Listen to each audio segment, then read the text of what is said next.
How did Sega Genesis challenge Nintendo in the 80s? Imagine a time when Nintendo was the undisputed king of video games, holding almost all the market share with its Nintendo Entertainment System.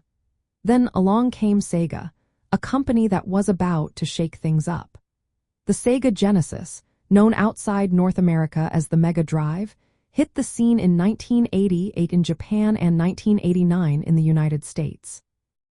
It was a 16-bit console, which meant it could produce much better graphics and sound than Nintendo's 8-bit Nintendo Entertainment System.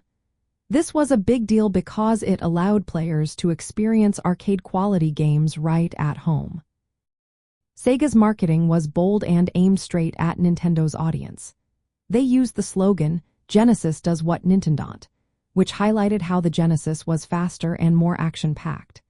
Sega also wanted to appeal to an older crowd, so they included sports games with real athletes and even music-themed titles featuring stars like Michael Jackson.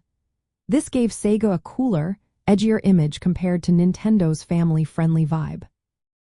Another major move was the creation of Sonic the Hedgehog in 1991. Sonic was a fast-moving, fun character that became a mascot rivaling Mario. Sonic's quick gameplay and catchy music made the Genesis stand out even more. It helped Sega gain a lot of fans and boosted sales. Sega also worked hard to get third-party developers on board.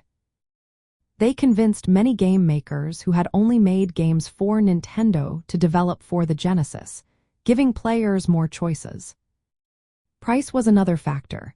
The Genesis was generally cheaper than Nintendo's upcoming Super Nintendo Entertainment System, which launched in 1991. This made it more accessible for many gamers. At first, some stores hesitated to stock the Genesis because Nintendo had such a strong hold on the market. But as demand grew, more retailers started selling it. Sega's regional promotions, partnerships with malls, and radio ads helped build a community of loyal fans.